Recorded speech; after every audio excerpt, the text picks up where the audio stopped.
Is Spider-Man a cosmic character? No, seriously, I'm asking this question. Has the character come so far in the 21st century to the point where the Spider-Verse, multiverse hopping, and spider totems are all now normal? Is this the new norm for the character? And are big studio movies helping with this development and perception of Spider-Man in the modern day? Well, let's talk about it. Okay, one thing I want to point out if you're watching this video, you are either one of two things. Number one, you're either a subscriber, in which, thank you, and if you're not subscribed, you totally should.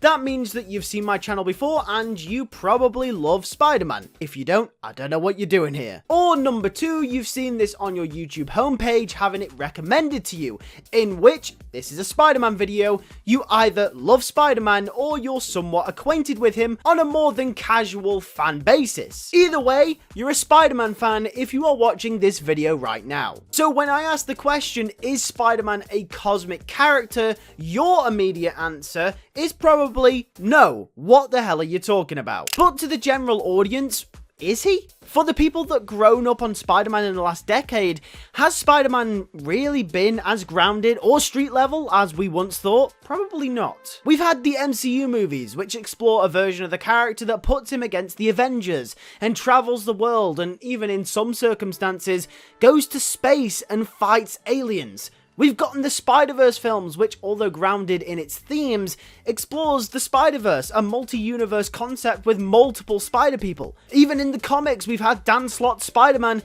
which explored the Spider-Verse and normalized Spider-Man-like characters, universe hopping regularly. When it comes to Silk Spider-Gwen and many others, universe hopping between their own universe and the 616 universe in the comics has become commonplace, especially with Spider-Gwen. And of course, the massive elephant in the room is Spider-Man No Way Home, which brought together not just two but all three Spider-Men over the last 20 years and slapped the big old multiverse banner right on top of all of them. Even the new Disney Plus Spider-Man show, Your Friendly Neighborhood Spider-Man, which seems like it's going to take Spider-Man back to its roots, is still going to involve some kind of multiverse magical time travel to explain Peter's Spider-Bite and the origin of his powers. And if you have no idea why, it's going to take ages to explain, so I'm just going to leave a link down below to a video where I explain why that's going to be the case. But either way, there's even been hints of the Spider-Verse in the Insomniac games, and there was even a cancelled Spider-Verse game which was meant to happen. Either way, you get the point.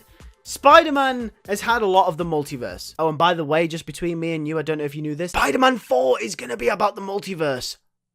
Has the Spider-Verse and the multiverse stories eclipsed the more grounded, down-to-earth OG Spider-Man that we all know and love? I think in some circumstances, it really has. We have to understand that every character in history evolves, ebbs and flows based on what's popular and how fans react. And Spider-Man was unfortunately caught right in the middle of a multiverse epidemic, especially with the MCU version of the character, where the concept of crossing over different universes became extremely popular. Spider-Man was right at the forefront of the MCU after Tony Stark's death, and then as we entered into Phase 4 and the multiverse saga, Spider-Man was right at the front of that, and from there it was just a snowball effect. Of course, Spider-Man doesn't need the multiverse, but to new fans, the Spider-Verse is at the forefront of most of his stories in modern day, and that's scary. And whether you like it or not, Spider-Man is evolving into a character that relies heavily on the multiverse to tell his stories. But there is hope. At the end of the day, we have to understand that a large part of the character is still embedded in a grounded and simpler story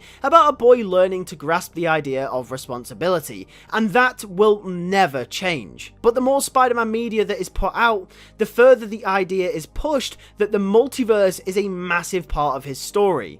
And with Spider-Man 4 and even Beyond the Spider-Verse, which I didn't mention earlier in the video, coming out with themes heavily involving the multiverse, that idea of Spider-Man just being attached to this multiversal shenanigans is just going to be pushed even further for the new fans. The one thing that worries me is that the longer this obsession goes on with Spider-Man being a cosmic multiverse character, the longer the character is going to be associated with newer and more casual audiences with just being that and nothing more. The stories about his identity, him losing the costume, about losing Gwen, marrying MJ, getting bullied by Jameson in the paper, all of these simpler concepts, themes, ideas, stories are all being pushed to the back of everyone's minds because right at the forefront of absolutely everything in modern day is the multiverse. And you might be thinking, okay, yes, the multiverse is surrounding Spider-Man right now, but it won't forever, right? Well, actually, this type of thing that's happening with Spider-Man and the multiverse right now has actually happened before. In the original comics, Spider-Man, despite being extremely intelligent, has never been a tech-heavy superhero. But once again, Dan Slott introduced a very techy version of Spider-Man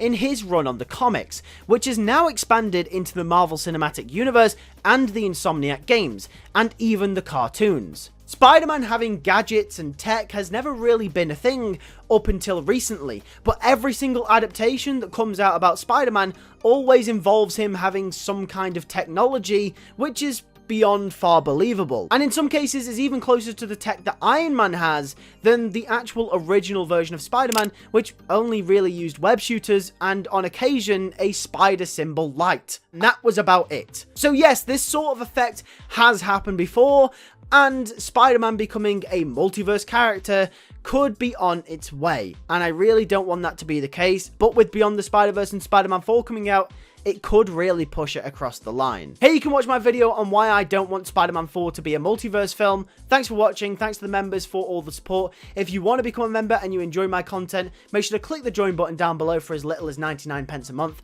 and I'll catch you guys in the next one. Take care, and peace.